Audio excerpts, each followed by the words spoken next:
Hello everyone, welcome in another part of Isolated Queen Pawn series. In this video we're gonna cover more advanced strategy and ideas for both sides. So if you are interested in getting better, stay tuned.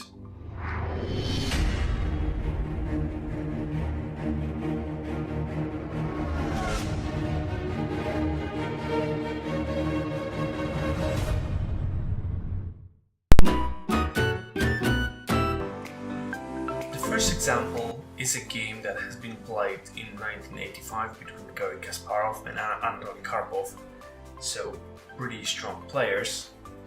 And the game started very similar to our game that we have discussed in our previous video when Yusupov played this move d5. After first couple of moves, we can see that we have pretty much the same opening with a little differences, but after d5 here we have a pretty standard IQP position. The reason I think this game is very instructive is because in the game Karpov resigned after 25 moves, and Karpov, as we all know or should know, was world chess champion, so it's pretty incredible how dangerous this d4 d5 push might be. Here castle, bishop to e7, rook to e1, b6, a3, bishop to b7, bishop to g3, rook c8, so pretty normal. Both sides are playing very reasonable. They are trying to develop their pieces before they do something else. Bishop to a2, so bishop a2 pretty much because this rook was looking at this bishop, so now the bishop is getting out of the way. Bishop to d6 and d5, so very strong move that Kasparov played. He's getting rid of his weak pawn on d4, but the activity of his pieces stays unharmed. So after knight takes d5, so a couple exchanges here, that's the position that Kasparov had in mind. Open center, active pieces, and even though the black's position is probably fine, about even, I think it's getting very tricky, and practically I think white has an advantage. Queen a4, rook d8, and rook d1, rook d7, queen g4 attacking the rook, and now Karpov played the move rook d8, which is a big mistake now from Karpov, who simply overlooked white's response. You can now stop the video and try to solve this puzzle by yourself. In the game, Kasparov played correctly. Queen takes d7, and after rook takes d7, rook e8 check, king h7, bishop e4 check. Karpov resigned, and it is because after g6, rook takes d7, bishop a6, it might seem okay, but bishop takes c6, queen takes c6, rook takes f7 is checkmate. So again, very instructive game, and that shows us how important this d4 d5 push is, how dangerous it might be. So what it does is white is getting rid of his weak pawn. So only weakness that white has is d4 pawn, and the very active pieces combined with getting rid of this pawn makes black position very difficult to play in practical reality. The second example that I would like to share with you is a game that has been played in 1998 between Judith Polgar and Anatoly Karpov. And it's worth noting that this game was a blitz game, so some simple tactical overlooks and mistakes happened in the game. However, Karpov really played this game very well and showed us how to play these positions against isolated d-pawn very well. And the game started with the move e4, c6, d4, d5, so we have a Caro-Kann defense. and it's a pan of attack. Something that Caro-Kann players have to face very often. Now knight f6, knight c3, we have a game, and it's a pretty standard IQB position. After castling, we can see that both sides are playing very sensible and reasonable moves. e1, knight f6, a3. So it's something that we have talked about earlier. It's all about the b4 square here. We don't want to allow knight to go on this square, very simple. b6, so with an intention to going bishop to b7 obviously, bishop b3, bishop to b7, rook c1, rook c8 and bishop to b1. This is a very good maneuver that we also have covered in the previous video, queen d3 as idea to attack h7, and also this bishop has an opportunity to go to a2 in the future. Knight a5, very interesting. Black is taking advantage of the fact that c4 square is temporary, is not protected by a bishop, right? So bishop came to b1 and he's no longer defending c4, and black is trying to put his knight on this square and maybe exchange some pieces. Knight e5, so protecting the square. Black played here anyway, takes, and queen d3, rook c8. So we can see that both sides basically managed to play what they wanted, right? So black exchanged some pieces, but white on the other hand has managed to put his queen on d3 and he's already pressurizing h7.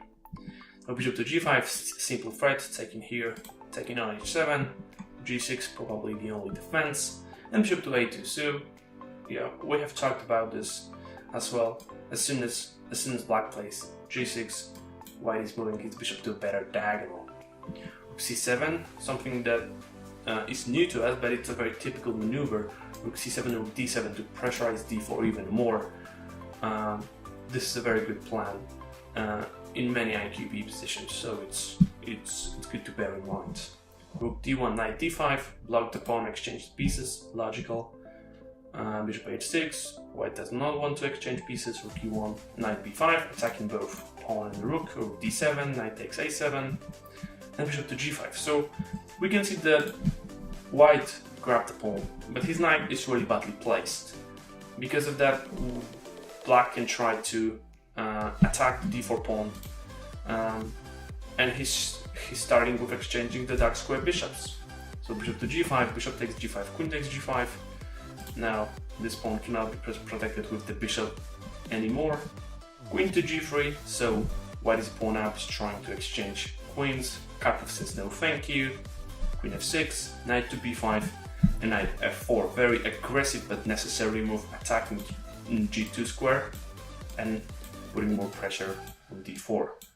So now these two squares are under attack.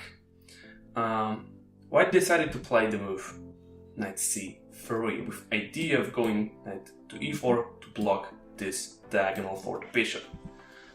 But now white just took the pawn on d4, free pawn, why not take? f3, so protecting because this pawn is quite important. Rook e to d1, doubling on the d file. Rook takes d4, queen takes d4, check. So king has to move to h1. Queen to d2, attacking the rook, not for now, but you know, this rook is under attack, which we will find out is very important. h4, huge mistake, because now it allows knight h5 and queen is under attack. He has to protect the rook, queen to e5. Now Karpov in the game played queen to b2. He took the pawn and he eventually won the game, but there was a better choice here. Bishop f3 would end the game instantly, because after g takes f3, queen f2, black is threatening to go knight to g3 to attack the king, and white, in order not to lose his queen, would have to play rook to g1, but rook d2 threats are obvious. So I think that would be the end of the game, because checks are not leading anywhere. because king on h6 is perfectly safe, since f4 square is well covered by a knight on h5.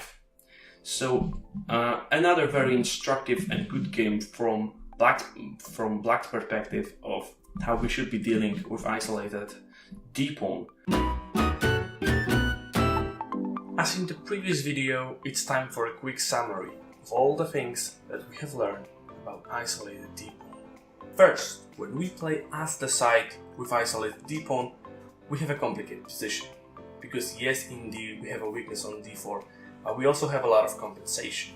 We have a space advantage. We can attack our opponents or create an attack. We have ideas of going bishop to b1 with queen d3 to follow, a3 to control the b4 square and preparing the move bishop to a2, d4 d5 push, very important. And the only thing that we should be concerned about is not to exchange pieces. A lot of things, a lot of ideas that we should remember in order to play these positions well. Secondly, when we play against isolated d-pawn, then we have a very straightforward plan, because the only thing that we should do is pretty much attack the pawn and block the pawn. And we can do this in many ways. For example, by going rook c7, d7, transferring the knight to f5 from b8, and just taking control over the d5 square by going b6, bishop b7, and putting our knight to d5. However, we also have some aggressive options like knight f4, which we could see in Karpel's game. So there isn't one conclusion whether white is better or black is better. There are just ideas that you can use playing both sides. There is also a little tip that I would like to give you, and it's not only about IQP anymore, but if you're interested in getting better in general. Go to your chess database and search for the games with the structure you're interested in. And then pick one grandmaster that plays the similar structure, similar positions, and just see what he does. And then you can pick ideas, see ideas, and use them in your own games. Now is the time when we say goodbye to isolated queen pawn. I hope you guys enjoyed the series as much as I did, and if so, please leave a comment below and subscribe to my channel. If you actually liked the video, please don't forget to give a thumbs up. I would also like to encourage you to visit to my page, vcchess.eu, when I'll be posting articles about chess. Now it's over, until next time.